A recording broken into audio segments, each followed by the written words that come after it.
আরে আরে যাচ্ছ কোথায়? জানো আজকে আমার মনে খুব শান্তি লাগছে। কেন? শান্তির আবার কি হলো? তাছাড়া অশান্তি বা কোথায় ছিল শুনি? কেন তোমার মনে শান্তি লাগছে না? হ্যাঁ, আমারও খুব শান্তি লাগছে। ফাইনালি এসিপি স্যারের সঙ্গে শ্রেষ্ঠা ম্যামের বিয়েটা হয়ে গেল। এবার আমি বিশ্বাস করছি যে শ্রেষ্ঠা ম্যাম সত্যি সত্যি বদলে গেছেন। ঠিকই বলেছ। আমি না চেষ্টাকে কখনো সেভাবে চিনতেই পারি। আর আমার মনে কেন শান্তি লাগছে জানো? কেন? তুমি বুঝতে পারছো না? তোমার মাথায় একটা একটা একটা বিপদ সবসময় থাকতো, সেই বিপদ এখন আর নেই। একটা খাড়া সবসময় ঝুলতো, সেটা এখন কেটে গেছে। খাড়া? কিসের খাড়া? তুমি কিছুই বোঝো না। এই দেখো, এই শেষটা যদি থাকতো তাহলে তাহলে সবসময় আমার একটা আশঙ্কা থাকতো যে এই বুঝি তোমার কোনো ক্ষতি করে দিল, কোনো বিপদ করে দিল, তাই না? এখন আর সেসব কোনো ব্যাপার নেই। চেষ্টা থাকবে চেষ্টার মতো, তুমি থাকবে তোমার মতো, আর কোনো ঝামেলা নেই। ওরা ভালো থাকলেই ভালো, তাহলেই আমাদের শান্তি, তাই না? ঠিক বলেছ, ওদের ভালো থাকাটা খুবই দরকার। আর একটা কথা কিন্তু মানতে হবে, মানে হ্যাটসঅপ করতে হবে যে আহিরবাবু কিন্তু ওকে পুরো পুরো পুরো বদলে দিল। না না, এসিপি স্যার বদলায়নি, বদলেছে ভালোবাসায়। ভালোবাসায় কি না হয় বলো তো? সত্যি ভালোবাসায় ভালোবাসা সবকিছুই হয়, সবকিছুই সম্ভব। আসলে কি জানো মোর, এই প্রথম ভালোবাসাটা যে কি ও সেটা বুঝতে পেরেছে। এসিপি স্যার এর আগে যেভাবে শ্রেষ্ঠা ম্যামকে অপমান করেছে, বিয়ের আসর থেকে তুলে নেওয়া যাওয়া থেকে শুরু করে বিয়েটা বন্ধ করে দেওয়া, এসব কিছুই শ্রেষ্ঠা ম্যাম এক্সপেক্ট করতে পারিনি। তাছাড়া তুমি ওকে একবার রিফিউজ করেছো, এবার শ্রেষ্ঠা ম্যামকে এসিপি স্যার রিফিউজ করলে। ওর সব কিছু কল্পনার বাইরে ছিল, আর ও এই আঘাতের জন্যই বদলে গেছে। কি বলতো, মানুষের জীবনে না একটা এরকম বদল আসে, আঘাত আসে, আর সেই আঘাতটাই মানুষকে সম্পূর্ণভাবে চেঞ্জ করে দেয়। কিন্তু আমার কি মনে হয় জানো, সবসময় আঘাতেই মানুষ সম্পূর্ণ চেঞ্জ হয় না। জীবনে একসময় এরকম ভালোবাসাও আসে যে মানুষ কিন্তু সম্পূর্ণ চেঞ্জ হয়ে যায়, সম্পূর্ণ। তা তোমার জীবনে কি সেরকম ভালোবাসা কখনো এসেছিল? আমার জীবনে?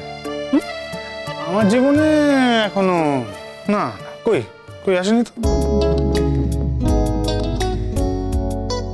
না মানে এসে যাবে, যে কোনো মুহূর্তে এসে যাবে। মানে আমি তাই অপেক্ষা করছি যে কখন আমার দরজায় এসে টোকা মারবে। হ্যাঁ, আরে আরে আরে শোনো শোনো, কি হলো? আরে রাত হয়ে গেছে তো, শোবে না? তুমি শোও না। তোমাকে কে বারণ করেছে? আমি কি বারণ করেছি? কি মুশকিল, শোবো। আমি কি একা শুই নাকি? তুমি ভালোবাসার জন্য অপেক্ষা করো। কবে ভালোবাসা তোমার দরজায় টোকা দেবে সেই জন্য তুমি অপেক্ষা করো।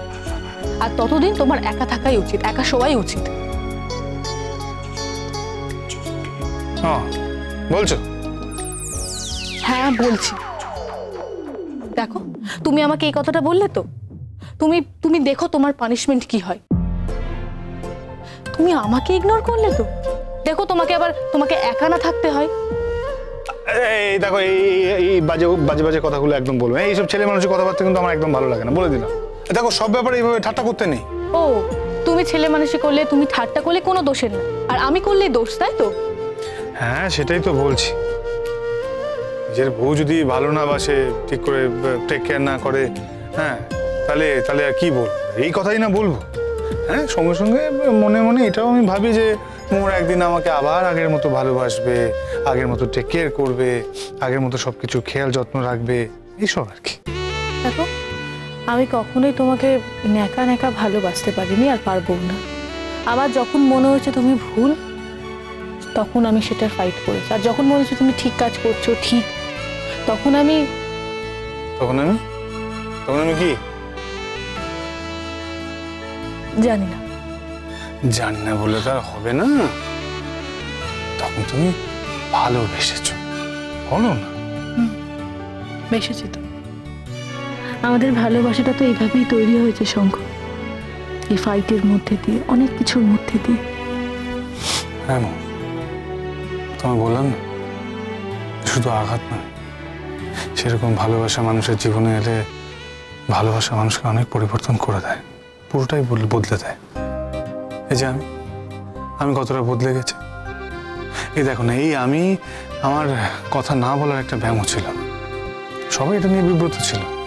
আমি কথা বলতেই চাইতাম না, কথা বলতে আমার ভালো লাগতো না, খালি মনে হতো যে কথা বলা একটা অত্যন্ত কষ্টকর কাজ, মানে একটা কঠিন কঠিন কাজ।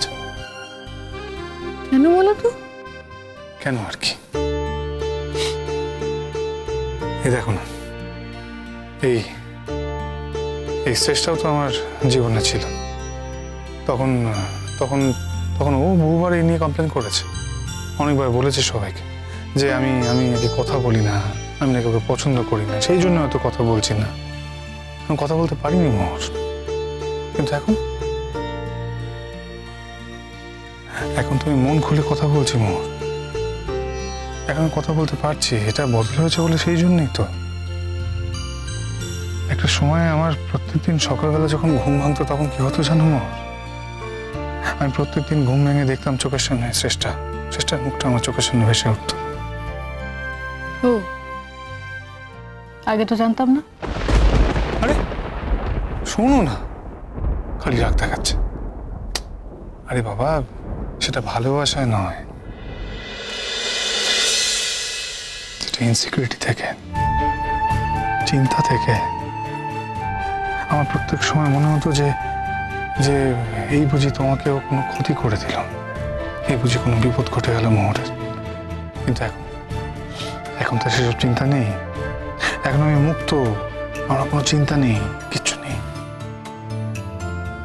বুঝেছি, আমি তো ভাবলাম। আবার কি ভাবলে তুমি? হুম,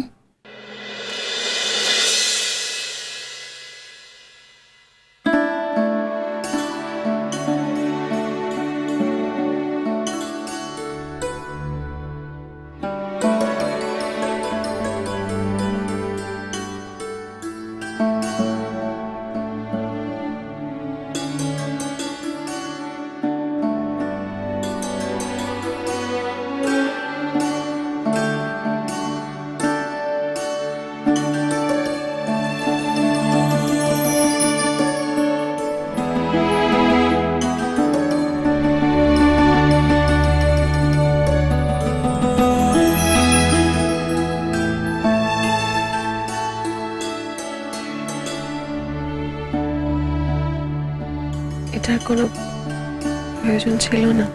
তোমার কি মনে হয় আমি এটা প্রয়োজনে করলাম? তুমি আমাকে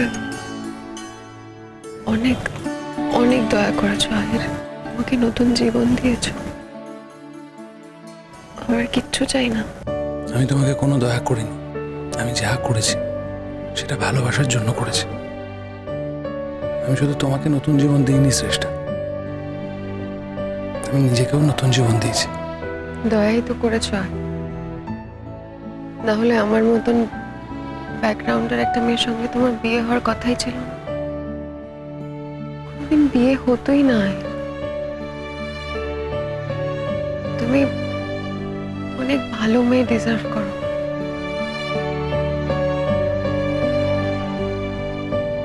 আমি খারাপ মেয়েটাকে ভালোবেসেছি।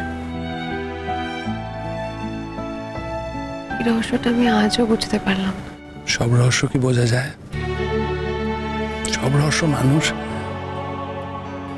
বোঝে না, কার সাথে কোথায় কিভাবে কখন কেমিস্ট্রি কাজ করে যায় কেউ বলতে পারে না। আমার খুব অবাক লাগে আহির, আমি এখনো বিশ্বাস করতে পারি না যে তুমি সত্যি আমাকে ভালোবাসি।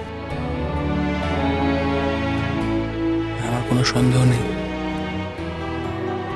যে তুমি আমাকে ভালোবাসো।